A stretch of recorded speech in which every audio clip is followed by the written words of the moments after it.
Este día vamos a hablar, el tema del sermón es Navidad, la proclamación de la bondad de Dios. Y el texto en el cual nosotros vamos a estudiar hoy, esta mañana, es precisamente un texto alrededor del nacimiento de Juan el Bautista.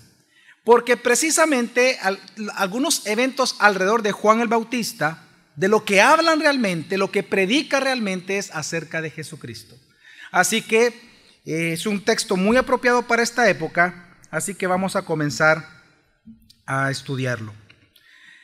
El libro de Lucas, o el Evangelio más bien dicho de Lucas, que también recordemos que Lucas y Hechos de los Apóstoles fue escrito ambos por Lucas y se cree que fue un solo escrito. Bueno, al inicio de cada uno se logra ver eso. El objetivo de Lucas, a través de su evangelio, era precisamente confirmar la fe de un hombre llamado Teófilo. Usted lo puede encontrar, eso usted lo lee, ahorita mismo busque Lucas, capítulo 1, del 1 al 4, usted va a ver que el objetivo de Lucas era escribirle a un hombre llamado Teófilo. Teófilo algunos pudieran pensar que es un apodo, para otros es un nombre. La palabra Teófilo significa amante de Dios. Es interesante que Lucas a Teófilo le llama excelentísimo Teófilo. Esa palabra excelentísimo nos dice mucho porque al revisar el Nuevo Testamento nos encontramos que esa palabra solo se ocupaba para oficiales romanos. En Hechos de los Apóstoles, el mismo Lucas, por ejemplo, narra de cómo a Félix, al gobernador, se le llamaba excelentísimo, igual a Festo se le llama excelentísimo. Entonces, sabemos de que de momento que le dice excelentísimo a Teófilo, es porque él era un oficial romano. ¿Qué significa eso? Que él era un gentil y que se había convertido al cristianismo. Entonces, el Evangelio de Lucas, él lo escribe para confirmar la fe de un nuevo creyente. Ahora, la pregunta es, ¿cómo Lucas va a confirmar esta fe? Bueno, Lucas capítulo 1, versículo 1 dice: por cuanto muchos han tratado de compilar una historia de las cuales que entre nosotros son muy ciertas. En otras palabras, cuando viene Lucas y dice que va a confirmar la fe de Teófilo en el versículo 4, en el versículo 1 él dice cómo lo va a hacer. Y él dice que él va a compilar en su evangelio historias de cosas que entre ellos fueron muy ciertas. Pero esta palabra ciertas es especial, porque esta palabra cierta, la palabra certeza o cierta aquí significa cosas que se han cumplido o que han tenido cumplimiento. Entonces, lo que está diciendo el evangelista Lucas es que Lucas va a narrar en su evangelio cosas anunciadas en el Antiguo Testamento que en Jesús tuvieron su cumplimiento. En otras palabras, su objetivo pues es entonces, el evangelio de Lucas es confirmar la fe de los creyentes, presentando un relato histórico de Jesús, pero sobre algunos eventos que en sí mismos son el cumplimiento de profecías acerca o respecto a Jesucristo como Salvador prometido por Dios desde el antiguo pacto. Es en ese contexto en mente es que usted y yo debemos de leer todo el evangelio de Lucas, teniendo en mente el objetivo del autor. El objetivo de Lucas es confirmar la fe, nuestra fe en Jesucristo, demostrando cómo cosas prometidas en el Antiguo Testamento tuvieron su cumplimiento ¿en quién? Hermanos, ¿en quién? En Cristo Jesús. Digo esto porque es importante esto para iniciar el sermón.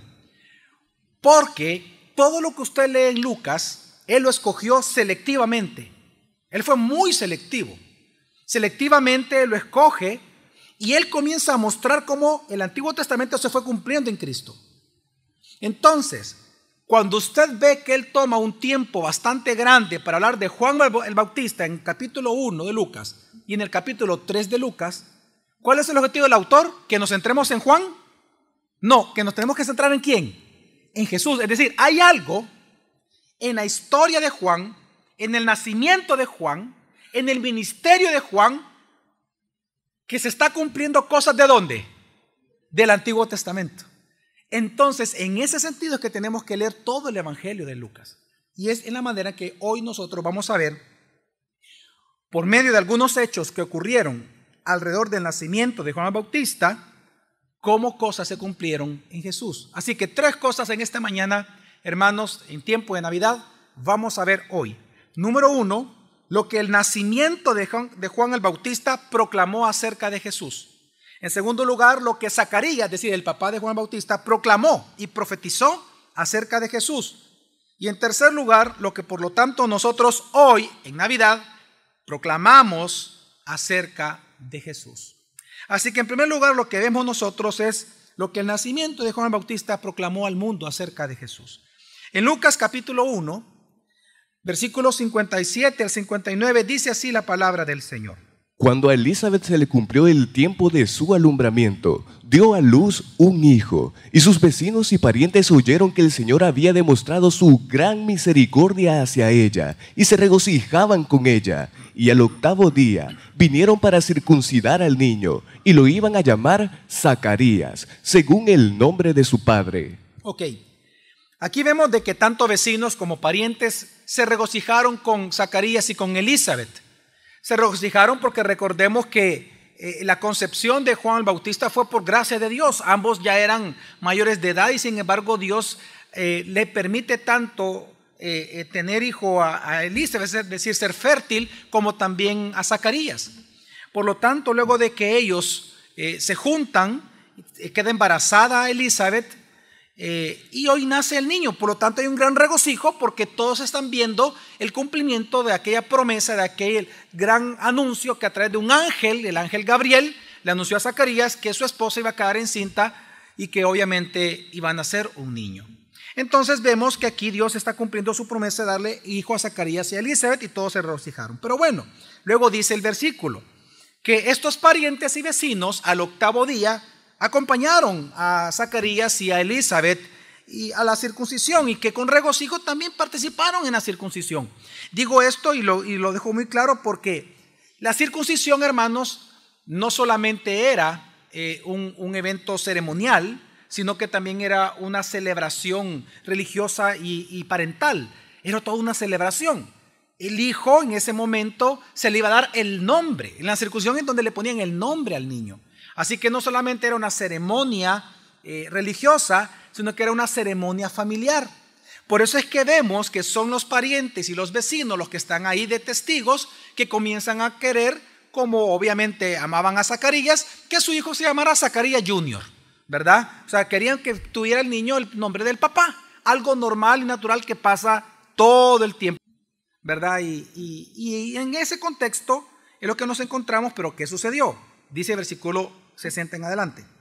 Pero la madre respondió y dijo, no, sino que se llamará Juan. Y le dijeron, no hay nadie en tu familia que tenga ese nombre. Entonces preguntaban por señas al padre cómo lo quería llamar. Y él pidió una tablilla y escribió lo siguiente, su nombre es Juan. Y todos se maravillaron. Al instante le fue abierta su boca y suelta su lengua, y comenzó a hablar dando alabanza a Dios. Y vino temor sobre todos los que vivían a su alrededor. Y todas estas cosas se comentaban en toda la región montañosa de Judea. Ok, en primer lugar vemos en el versículo 60 que Elizabeth pidió que se llamara Juan. ¿Por qué? Porque recordemos que ya, si usted lee el mismo capítulo 1, en los primeros versículos, usted va a encontrar que el ángel Gabriel se le apareció a Zacarías cuando él estaba en el tabernáculo, estaba en el templo sirviendo al Señor. El ángel se le aparece y le dice que va a tener un hijo y que le ponga por nombre Juan. Fue una orden de Dios.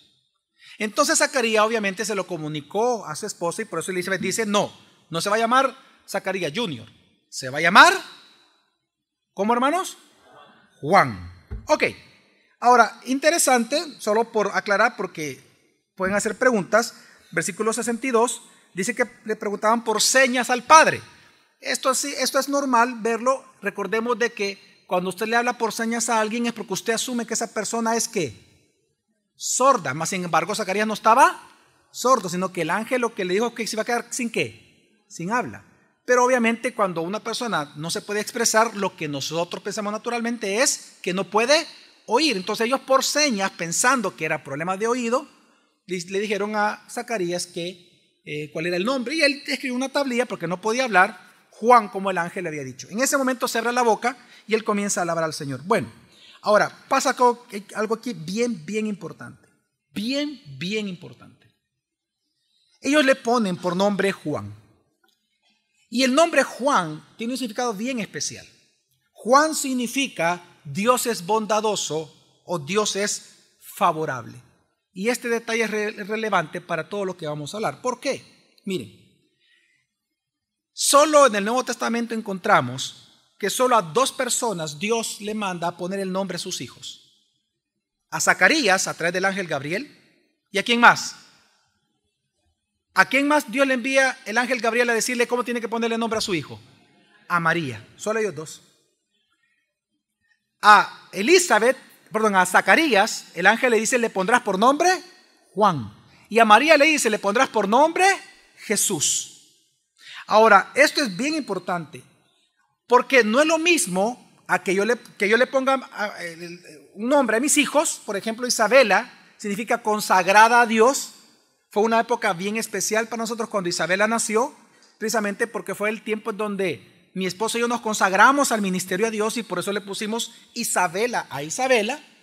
A Gabriel por el hecho de estar siendo fortalecidos por Dios. Y Gadiel tiene un nombre especial por eso también, que nuestro todo, nuestra riqueza va a ser Dios siempre. Entonces, no es lo mismo que yo le ponga nombre a mis hijos a que Dios me dijera, ponle así a tu hijo.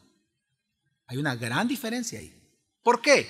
Porque los seres humanos le ponemos nombre a nuestros hijos bíblicamente, o en la Biblia más bien dicho. Los padres le ponemos nombres a nuestros hijos según nuestra experiencia personal. Pero Dios, cuando le pide a alguien ponerle un nombre específico a su hijo, lo hizo para anunciar un propósito que ese niño iba a cumplir. Entonces, así el nombre de Juan, que significa Dios es favorable, no vamos a negar que obviamente el nombre de Juan testificaba acerca del gran favor de Dios sobre Zacarías y Elizabeth, porque Dios está siendo favorable con ellos. Pero también, al concederles un hijo, también este nombre Juan significa que su nacimiento estaba anunciando la inauguración inminente del año favorable del Señor, en que comenzaría pronto por medio de Cristo Jesús. Así que el nombre es bien importante aquí. Dios le dice a través del ángel a Zacarías, y le pondrás por nombre Juan, que significa Dios es favorable, porque Juan es un puente entre el antiguo pacto y el nuevo pacto. Juan el Bautista es un puente.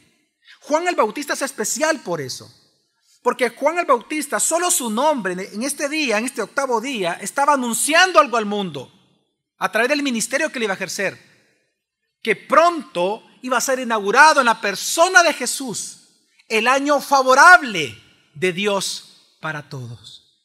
Amén. Así que el nacimiento de Juan proclama algo. Proclama precisamente que pronto Jesús inauguraría, cuando él naciera, cuando él ejerciera su ministerio, inauguraría el año favorable del Señor. De hecho lo recordamos, ¿no? Que cuando Jesús, dice la Escritura, abrió el rollo en un día sábado, en ese momento él dice, empezó a leer la escritura de Isaías, donde dice precisamente eso, ¿no? Que él venía a liberar a los cautivos, a sanar a los enfermos, y luego dice, porque era el año ¿qué? Favorable del Señor. Y él dijo, hoy, ¿qué dijo? Se ha cumplido esta escritura. Pero ya Juan, solo el nombre de Juan y su nacimiento anunciaba eso, que Dios iba a ser favorable hacia todo el pueblo. Ok, pero en segundo lugar, algo que encontramos en este texto es lo que Zacarías proclamó acerca de Jesús. Ya vimos lo que el nacimiento de Juan proclamó. Ahora veamos lo que Zacarías proclamó y profetizó acerca de Jesús.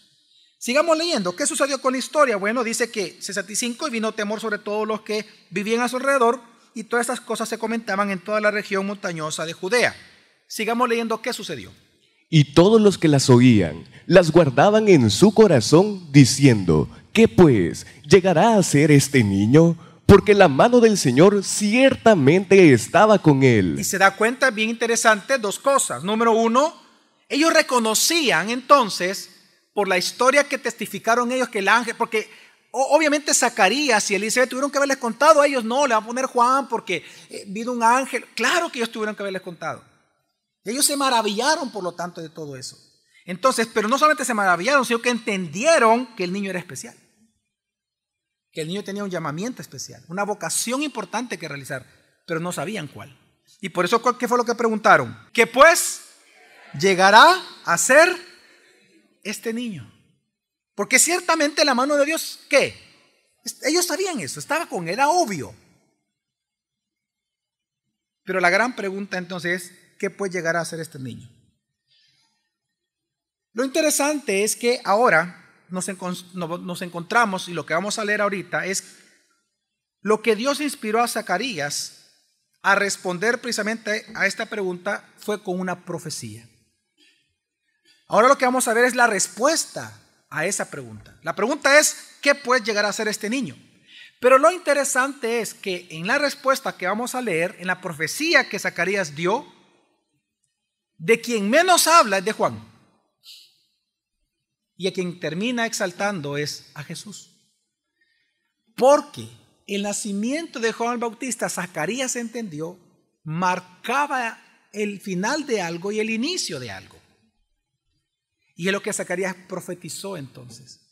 En otras palabras, cuando a él le preguntaron, mira, ¿y tu hijo qué va a llegar a ser? En otras palabras, Zacarías respondió, no importa tanto lo que él va a llegar a ser. Lo importante es quién va a venir, porque él ha nacido. Lo que él va a anunciar es lo que a todos nosotros necesitamos. No sé si me voy a entender, hermanos.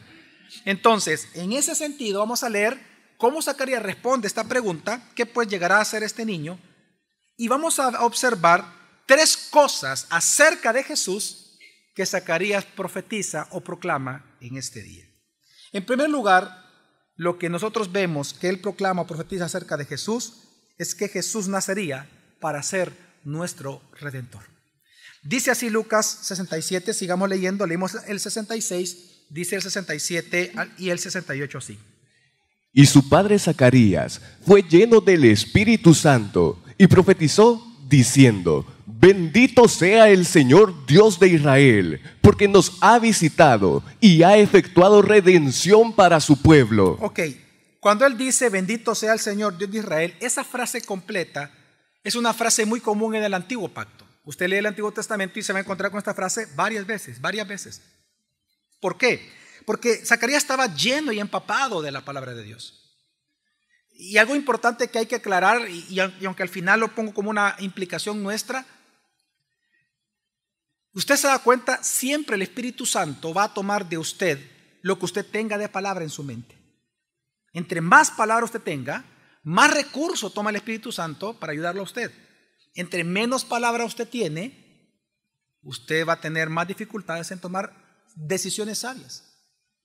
Entonces vemos aquí que Zacarías estaba lleno y empapado. ¿Por qué? Porque él comienza a hacer alusiones y a citaciones directas del Antiguo Testamento. Y comienza diciendo algo del Antiguo Testamento que está por escrito, diciendo, bendito sea el Señor, Dios de Israel. La pregunta es, ¿por qué ahora Zacarías, él comienza a bendecir al Señor? ¿Acaso lo comienza a bendecir por el nacimiento de Juan Bautista? No, él lo comienza a bendecir por otra cosa. Por lo que el nacimiento de Juan Bautista estaba anunciando. ¿Y qué estaba anunciando por el ministerio de él? Dice, ¿por qué nos ha ¿qué? Visitado y ha efectuado redención ¿para qué? Para su pueblo. En otras palabras, él dice, bendito sea Dios, porque él ha venido a nosotros hoy. Y que recuerde que ya estaba embarazada, ¿quién? María. Ya estaba embarazada. Jesús ya estaba ahí. Ahí estaba ya. Dice, bendito sea el Señor, porque nos ha visitado y ha efectuado redención para su pueblo. Y es que la palabra visitado es bien especial. Porque cada vez que usted encuentra la palabra visitado o visitar, ¿verdad? Hablando de Dios, que Dios ha visitado, en todo el Antiguo Testamento, todas las veces se refiere a cuando Dios bajaba. O sea, él visitaba a su pueblo, pero para ayudarlo en extremas necesidades. Y él hacía algo por ellos. Y ese algo siempre fue rescatarlos de algo. Entonces, la pregunta aquí, ¿qué es? Entonces, ¿para qué Dios los ha visitado? Dice, para efectuar ¿qué? Redención para su pueblo. Ahora, esta redención tan hermosa, esta redención tan necesaria por cuanto somos pecadores, ¿A través de quién la iba a efectuar? ¿A través de Juan el Bautista? No, sino a través de quién? Del Hijo de Dios, de Jesucristo. Y por eso es que inmediatamente él sigue diciendo en esta parte lo siguiente.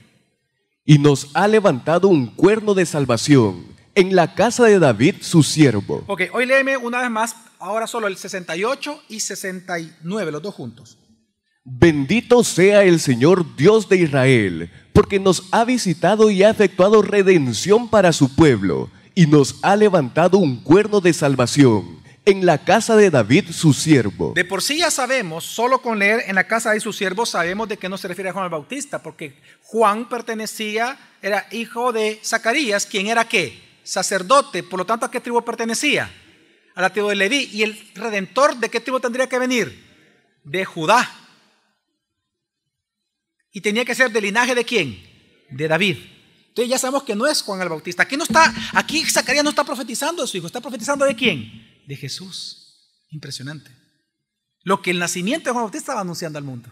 Entonces dice, y nos ha levantado un cuerno de salvación en la casa de David su siervo. Ahora, detengámonos por un momento, cuerno de salvación. Esa frase es interesante, ¿no? Y es que en el mundo antiguo nosotros vemos que los animales más fuertes, si no era un león, si no era este tipo de felinos que son muy poderosos, los animales fuertes en el mundo antiguo eran los bueyes, los toros, etcétera. Es decir, los que tenían cabeza grande y que para pelear chocaban cabezas. Esos eran los animales fuertes. Por lo tanto, los cuernos eran el punto donde ellos tenían su mayor ¿qué? Fuerza o daño. Entonces, en ese sentido, por eso es que este cuerno, ya con el tiempo, fue considerado como una metáfora de la autoridad de un rey o de un rey en sí mismo. Por eso es que nosotros encontramos ya en Apocalipsis que el Cordero de Dios, y se lo vemos en Apocalipsis, es descrito que él tiene ¿cuántos cuernos en su cabeza? 7. ¿Y cuántos ojos en su rostro? 7. Tiene 7 cuernos. ¿Por qué tiene 7 cuernos? Porque el cuerno en el Cordero de Dios es signo de su autoridad, gobierno, perfección y autoridad real. Así, cuando entonces viene Zacarías y citando y aludiendo al Antiguo Testamento, dice que Dios ha levantado un cuerno de salvación, que es la misma frase que usted encuentra en Ana, la mamá del profeta Samuel, en el primer libro de Samuel, capítulo 2, ella hace este cántico y ella dice, Dios no ha levantado que un cuerno de salvación. Aquí está hablando de un rey. Está hablando de un rey, pero no solamente un rey, sino que un rey que iba a ¿qué? A salvar. Entonces, esta profecía, por lo tanto, Zacarías está anunciando de que Dios ha levantado un rey salvador. Pero es un rey ¿de qué casa? ¿De la casa de los levitas? No, ¿de la casa de quién? De David. Y ahora lo une con David. Y vuelve a citar el Antiguo Testamento y lo une al pacto davídico.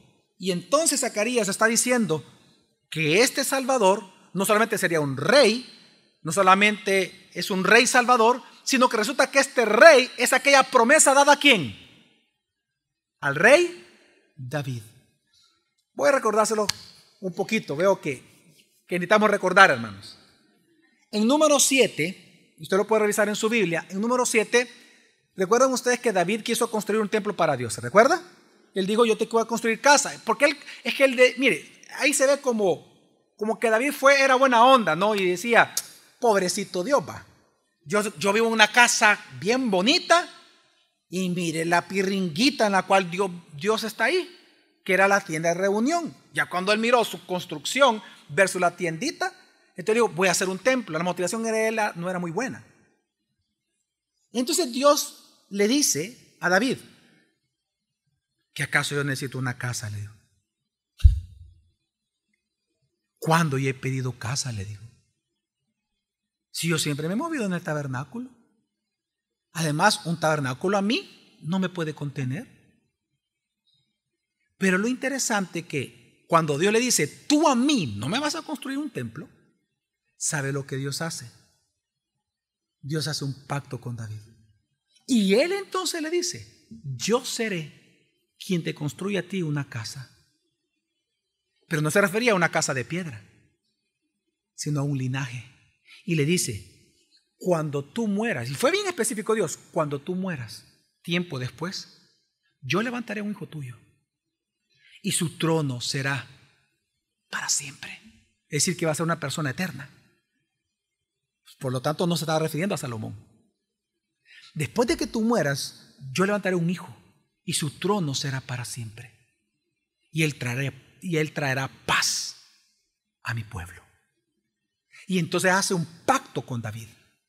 Entonces, ese pacto con David, años después, cuando comienzan a surgir la gran cantidad de profetas, viene esta era profética. Comienza, por ejemplo, a Isaías, y a través de Isaías vemos cómo progresó esta revelación de Dios, porque ya Isaías, hablando de este hijo de David, dice que se le llama Dios eterno, príncipe de paz, se le llama Salvador y se le llama un Redentor.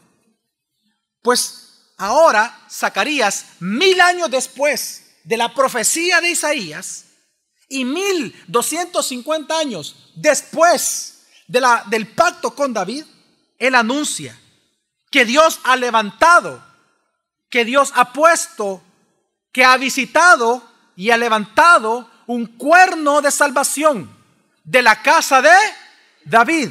Y dice el 69, una vez más, y nos ha levantado un cuerno de salvación en la casa de su siervo, tal como lo anunció por boca de sus santos profetas desde los tiempos antiguos, salvación de nuestros enemigos y de la mano de todos los que nos aborrecen. Ahora, en el Antiguo Testamento nosotros sabemos que ¿quiénes eran los enemigos principales de Israel? Los principales, ¿cuáles fueron en el tiempo profético? Los que se llevaron al exilio, por ejemplo. ¿Quiénes eran? Babilonia y ¿quién más? Los asirios, ¿verdad?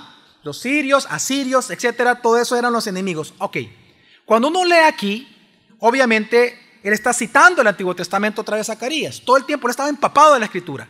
Él cita, pero porque Lucas está demostrando cómo se cumplía todo en Jesús, recuerde, ese es el objetivo de Lucas. Entonces él cita mucho el Antiguo Testamento. Pero lo interesante es que cuando viene Jesús, aquí pasa algo. Él cita el Antiguo Testamento, salvación de nuestros enemigos y de la mano de todos los que nos aborrecen. La pregunta es, ¿nuestros enemigos son los sirios, los asirios, los egipcios, etcétera? No. Entonces, ¿a qué se está refiriendo la profecía? Dios ahora está anunciando que Jesús ha venido al mundo porque todos nosotros somos ¿qué? ¿Por qué ha venido Jesús al mundo? ¿Por qué Él tiene que morir? Porque todos somos ¿qué? Pecadores. Entonces Dios aquí está anunciando algo, que el mayor enemigo del ser humano, ¿qué es? El pecado. Por eso es que 1 Corintios capítulo 15, Pablo acerca de Jesús dice, pues Cristo debe reinar hasta que haya puesto a todos sus ¿qué? Y en plural, enemigos debajo de sus pies. ¿Cuáles son sus enemigos? Y dice, y el último enemigo que será abolido es ¿qué? La muerte. Es decir, que el pecado es el enemigo. Entonces, hermanos, ¿qué estoy diciendo con todo esto? Cuando Zacarías comienza a profetizar este cántico o este poema, porque es poético, un poema, que usted comienza a leerlo, usted se da cuenta que lo primero que él anuncia y lo que él profetiza es que ese Jesús que habría de nacer, Él es el Dios Redentor, que los santos profetas profetizaron del Antiguo Testamento y que pronto tendría su cumplimiento en el nacimiento de Jesucristo. Amén.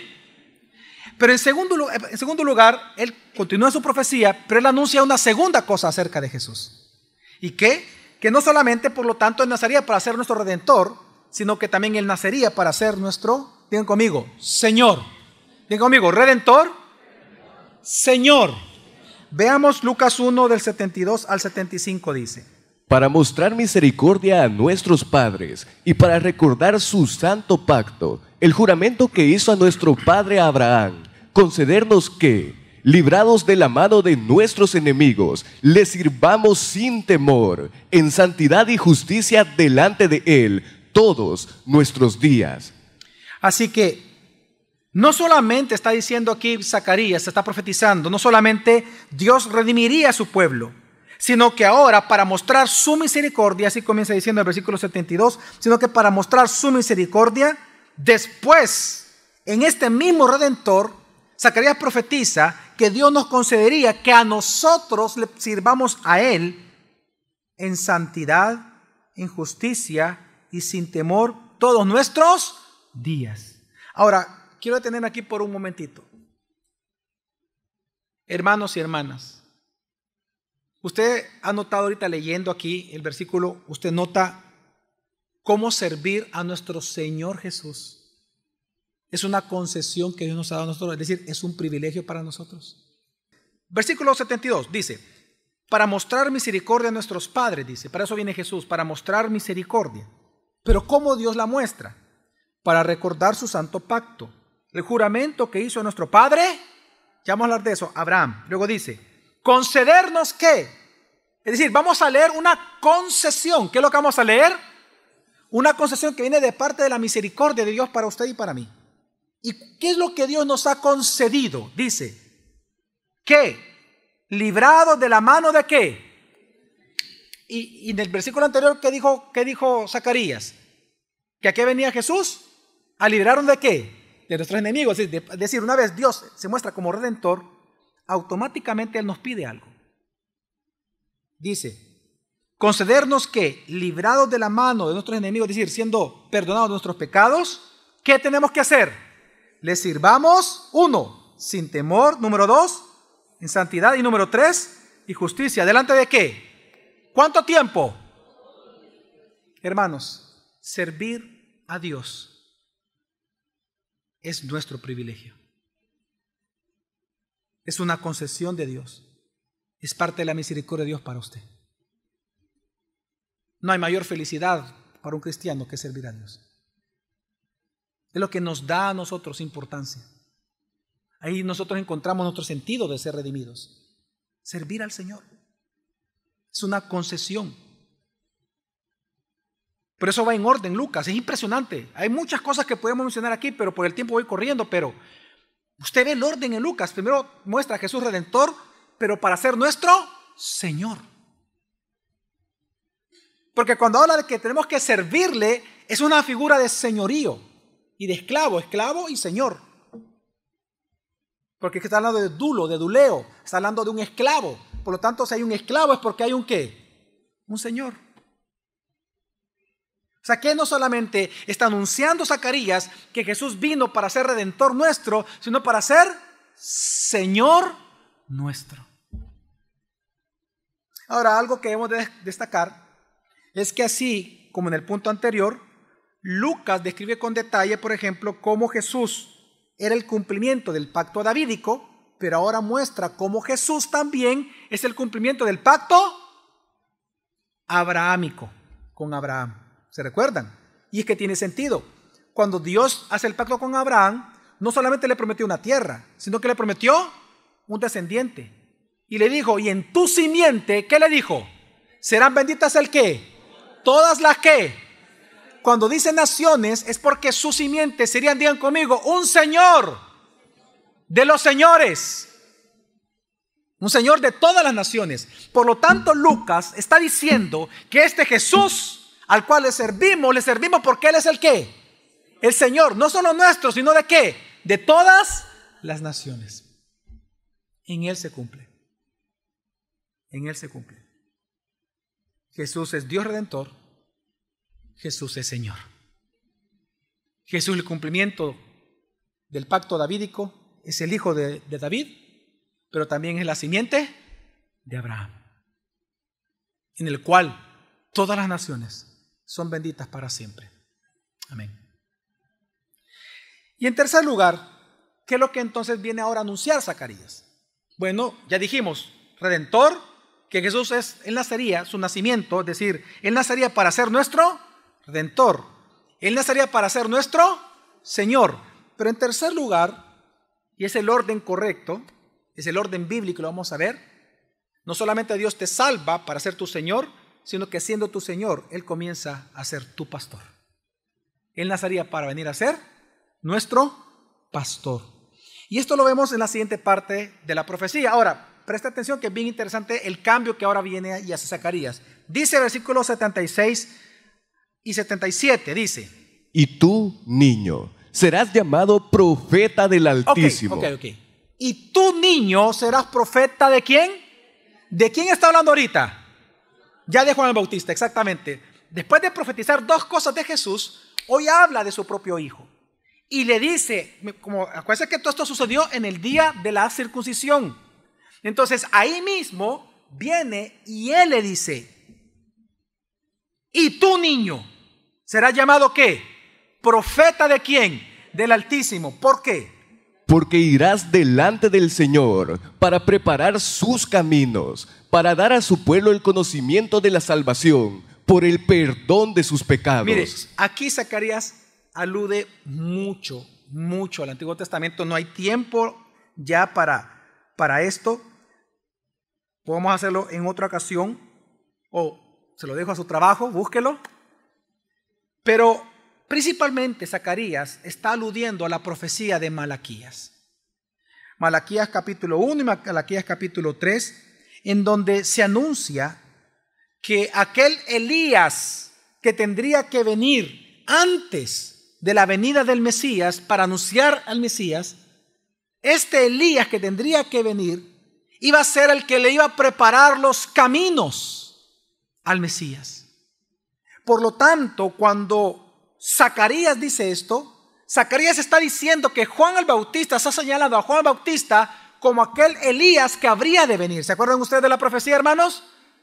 Entonces él está diciendo que este era el Elías que tendría que venir. Pero Elías tendría que venir, no es el mismo Elías de antes, obviamente es una profecía, sino que está diciendo que él tendría una función corta y muy especial, y era solamente señalar al mundo quién era el Mesías. Señalarlo. Entonces, la pregunta es, si Juan el Bautista era el profeta del Altísimo, ¿por qué se le llamó así? Dice, porque irás delante del Señor para preparar ¿qué? Sus caminos. La pregunta es, ¿cómo Juan el Bautista preparó sus caminos? Rápidamente solo le puedo decir, si usted lee el capítulo 3 de Lucas, va a poder corroborar esto que le voy a decir. Ahorita me lo va a tener que creer, pero corrobóralo usted en su casa en el capítulo 3. La manera en que Juan el Bautista preparó el camino a Jesús fue prácticamente haciendo dos cosas. Predicando el arrepentimiento a los judíos de haber desobedecido el pacto mosaico, o sea, la ley de Moisés, la ley de Dios. Ellos desobedecieron la ley, por lo tanto, el arrepentimiento que predicaba Juan el Bautista, por favor, nunca lo vaya a confundir con nuestro arrepentimiento, porque Jesús no había muerto ni resucitado aún. Era un arrepentimiento del antiguo pacto. Lo que hizo el profeta Juan el Bautista era decirle a todos a que regresaran a la ley, a que regresaran a Dios cumpliendo la ley. ¿Ok? Pero en segundo lugar, cuando él hizo eso, también hizo otra cosa. No solamente como los antiguos profetas, quiso que el pueblo judío, el corazón del pueblo regresara a Dios, a que volvieran a cumplir el pacto mosaico, sino que él hizo algo especial. ¿Cómo preparó el camino del Señor? Él fue el único, y no los antiguos profetas, que estaba viendo, que con sus ojos, ¿a quién estaba viendo? A Jesús. Y él fue el que señaló al mundo, les dijo, ok, regresen a Dios, regresen al pacto, porque he aquí que está el Mesías. Entonces, la manera en que Juan Bautista preparó el camino de Jesús es predicando el arrepentimiento para que regresaran al antiguo pacto, pero también luego dirigiéndolos al nuevo pacto, señalándolo, dirigiéndolos a Jesús, señalándolo como el Cordero de Dios que quitaría en su momento el pecado de ¿qué? Del mundo. Así que Zacarías, diciendo esto acerca de Juan Bautista, continúa profetizando, pero ahora regresa a Jesús. Y vea lo que dice acerca de Jesús, lo tercero que dice, versículo 78. Por la entrañable misericordia de nuestro Dios, con que la aurora nos visitará desde lo alto. ¿Cuánto qué? La aurora nos visitará ¿desde dónde? Y ahí está hablando ya de Jesús. Ahora, ¿para qué va a venir Jesús? Y aquí viene lo tercero. En tercer lugar, ¿para qué va a venir Jesús? Dice, para dar luz a los que habitan en tinieblas y en sombra de muerte, para guiarnos nuestros pies en el camino de paz. La tercera razón que profetiza Zacarías del advenimiento de Jesús es para dar luz a los que están en tinieblas. Esto significa dar vida y guiarnos por el camino de ¿qué? Hermanos, y guiarnos por el camino de paz. Ok, esto automáticamente usted lee esto, cuando usted lee la palabra guiar por un camino de paz, Zacarías está aludiendo, usted, mire, es una cantidad increíble de textos del Antiguo Testamento. Él está aludiendo al Salmo 23, Salmo 44, Salmo 107, otros 3 salmos más. Está aludiendo a varios capítulos de Isaías, está aludiendo a varios capítulos de Jeremías, está aludiendo al capítulo 34 de Ezequiel, en donde todos estos textos lo que nos dice es que aquel Redentor prometido por Dios, Salvador del mundo, vendría a ser nuestro pastor. Así que ahora Zacarías lo que está diciendo es lo siguiente: el nacimiento de mi hijo, Juan el Bautista, sí, es importante. Pero es importante ¿por qué? Porque con el nacimiento de Juan, Dios está anunciando que pronto va a ser inaugurado el reino de Dios, que pronto va a ser inaugurado el año favorable de Dios para nosotros, porque viene alguien más grande que Juan va a anunciar, pero alguien más grande que Juan, que Él va a ser el Redentor, que Él va a ser nuestro Señor para ser nuestro pastor. Y es impresionante porque Lucas ahí termina de citar la profecía de Zacarías. Y mire cómo termina todo el capítulo 1, Lucas ya, versículo 80. Y el niño crecía y se fortalecía en espíritu y vivió en lugares desiertos hasta el día en que apareció en público a Israel. Y así Lucas, podemos ver que él no quiere que nos enfoquemos en Juan el Bautista, él quiere que nos enfoquemos en ¿quién? En Jesús. Y es que, ¿cuál es la idea central entonces de este texto? La idea central es que desde el nacimiento de Juan el Bautista se anticipa que Jesús es el Dios Redentor, es nuestro Señor y nuestro ¿qué? Pastor, prometido por los profetas desde el Antiguo Testamento. Pues solo en Jesús es que se cumplen todas estas profecías. Así que, fíjese bien, así que entonces, como el nacimiento de Juan el Bautista anuncia a Jesús, anuncia el año favorable de Dios a través de Cristo, y así como Zacarías, el papá de Juan el Bautista, proclamó de Jesús 3 cosas, así, hermanos, nosotros hoy en Navidad, día 24 de diciembre del año 2017, proclamamos lo que ellos proclamaron, que todos los seres humanos somos pecadores ante Dios Santo, y que por lo tanto Dios, enviando a su Hijo Jesucristo, Él es Dios Redentor, Él es nuestro Señor y Pastor nuestro, profetizado por Dios en el Antiguo Testamento, y ahora para gozo eterno nosotros, por medio de la fe, podemos creer en Él. Amén, hermanos. Hermanos, ¿de qué trata entonces la Navidad? La Navidad trata de celebrar la salvación de Dios en Cristo Jesús. Nosotros celebramos que es el año favorable del Señor, porque todavía podemos creer en Él. Es celebrar, Navidad es celebrar que, como dice el salmista, el Señor es mi pastor, nada me falta. Y es que veamos la línea. No dice, el pastor es mi Señor. ¿Cómo dice el Salmo 23? Primero, ¿qué dice? Él. O sea, nadie que no tenga a Jesús por Señor puede decir que Jesús es su pastor. Para que Jesús sea tu pastor, tiene que ser primero ¿qué? Tu Señor. Lo mismo que presenta Lucas. Jesús viene a ser nuestro Redentor. Segundo, nuestro Señor. Y por lo tanto viene a ser nuestro pastor. Y por lo tanto podemos decir, nada que nos faltará. Ahora, entonces, para concluir, ¿cuáles son algunas de las implicaciones para nosotros hoy entender este texto? Bueno, la primera cosa que yo creo que es importante para nosotros entender hoy, hermanos, es que la importancia de nuestra redención en nuestro mundo, de nosotros ser redimidos, está en señalar a Jesús como el Cordero de Dios. Tu importancia, tu valor como redimido está en que tú estás en esta tierra para señalarle a todos que Jesús es el Cordero de Dios que quita el pecado del mundo. Fíjense que Ok, les pido que reflexionemos en esto. ¿En qué manera fue importante el ministerio de Juan el Bautista? ¿En qué manera? ¿En qué manera fue importante su ministerio? ¿En qué radicaba la importancia de Juan el Bautista? Su ministerio. En que él es y fue, el único profeta que señaló a quién, a Cristo, quién era Jesús, quién era el Mesías. Entonces tenemos que entender que esa era la realización y el orgullo de Zacarías. Si a Zacarías le hubieran preguntado, mira, ¿qué hace tu hijo? Él no hubiera dicho, mi hijo es médico. Hace poco conocí una familia y lo primero que me dijeron fue, lo primerito, mira, te presento a mi pariente, fulana de tal, su hijo es médico en Estados Unidos. Ok, si me presentan a un matrimonio y lo primero que me dicen es que su hijo es un médico, es porque ellos se sienten ¿qué? Claro, que qué bueno y excelente, los padres están orgullosos de sus hijos, de los éxitos de sus hijos. Eso es normal. Si a Zacarías le hubieran preguntado, mira, ¿qué hace tu hijo? Él que hubiera dicho, porque lo respondió.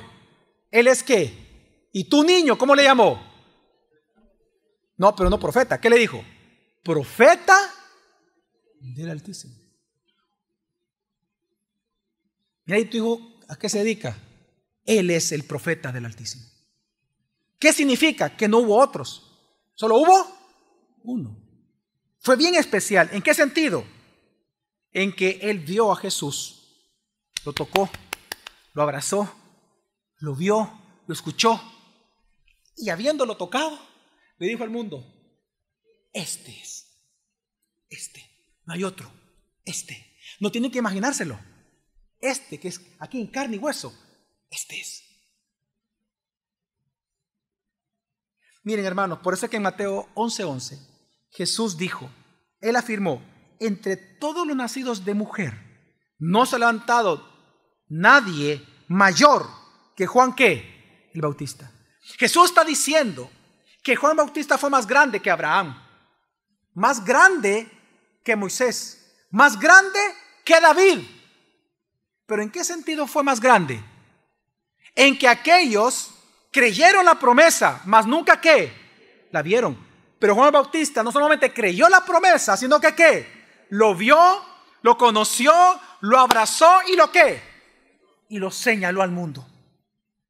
Él fue el más grande de todos los profetas. Pero en este mismo texto, Mateo 11:11, Jesús dijo esto de Juan el Bautista. Él agrega, sin embargo, dice, el más pequeño en el reino de los cielos es mayor que él. ¿Qué significa eso? ¿Que usted es más espiritual que Abraham, que David, que Moisés, que Juan el Bautista? No. ¿Pero por qué dice Jesús que usted y yo somos más grandes o mayores que Juan el Bautista? Porque Juan el Bautista es cierto que señaló al mundo que Jesús era el Cristo, mas Juan el Bautista nunca vio la muerte y la resurrección de Jesús. Pero nosotros lo vimos y lo hemos visto y lo hemos experimentado a través de ¿qué? De la fe. Por lo tanto, nosotros que hemos comprobado la resurrección de Jesús, su muerte y su resurrección en nuestra vida, nosotros somos más grandes que Juan el Bautista en ese sentido. Por lo tanto, ¿por qué le estoy diciendo todo esto?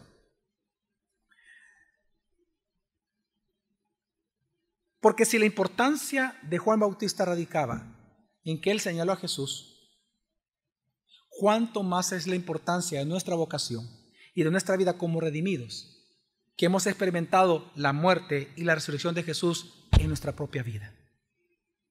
En otras palabras, la importancia de tu vida como un hijo de Dios y el valor de tu vida como un hijo de Dios en la tierra está en que tú también debes de señalar cada día de tu vida a todo el mundo a un Jesucristo muerto y resucitado para salvación de todos ellos. Amén, hermanos. Amén.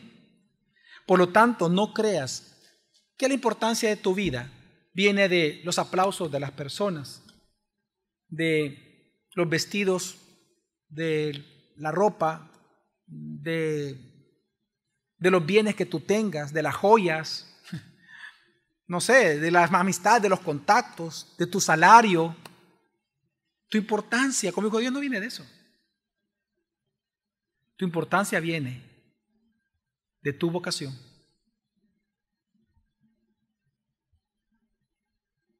Hermosos son los pies de los que anuncian la paz. Al príncipe de paz. Tu importancia está en que aunque el mundo no conozca o no reconoce que Jesús es Dios, tú sí. Así que predíquele al mundo, proclámale al mundo que Jesús es Redentor, Señor y Pastor de todos. Amén. En segundo lugar, la segunda implicación es que vemos que Zacarías todo el tiempo citó el Antiguo Testamento. Él estaba empapado de la palabra de Dios. Y el Espíritu Santo, si usted se da cuenta, lo inspiró, pero usó lo que había en la cabeza de Zacarías. Porque no es que Zacarías sacó ahí en el momento, ¿verdad?, los grandes rollos y cargando ahí como, ¿verdad?, aquí está, no, de memoria. Entonces el Espíritu Santo tomó de lo que había en la cabeza de él y profetizó esto y enseñó esto. Entonces, hermanos, tú tienes que entender que lo que el Espíritu Santo usará para evitar que peques contra Dios, cuando estés sufriendo o cuando todo te vaya bien, lo que el Espíritu Santo va a usar para evitarte que tú peques contra Dios es lo que tú conozcas de Dios por medio de su palabra. Amén, hermanos. No es que el Espíritu Santo te va a revelar, la época de la revelación terminó. Revelación es que el Espíritu Santo trajo la revelación, lo que hoy nosotros conocemos como la Biblia. El canon está cerrado, nadie le puede agregar a esas palabras. Amén. Entonces, ¿qué es lo que Dios hace? Dios te ilumina. ¿Y de dónde te ilumina? De lo que tú tengas aquí, de la Biblia. Por lo tanto, entre menos Biblias tú tengas, hermano, más vas a sufrir. Así que, hermano, sea sabio. Porque con sabiduría se edifica la casa, el hogar, el matrimonio y tus hijos. Amén. Y en tercer lugar, hermanos, Navidad trata, por tanto, de celebrar a Cristo Jesús. Trata de celebrar su amor eterno, pero también su pastorado. ¿Qué significa? Hermanos y hermanas, Jesús no solamente es tu Redentor, no solamente es tu Señor, Él también es tu pastor. Amén, hermanos. Él, por lo tanto, prometió guiarte todos los días de tu vida, hasta el fin del mundo. Por lo tanto, cada día mantén tu esperanza en Él, a pesar de lo que tú observas alrededor de tu vida. Jesús es tu pastor. Hermanos y hermanas, nunca dude del pastorado de Jesús sobre usted. Porque si hay un pastor de su vida, si hay un esposo para las viudas, si hay no solamente un salvador, sino que un sustentador y un proveedor de tu vida, su nombre es Jesús. Navidad es celebrar que Él es nuestro pastor también. Amén. Vamos a orar.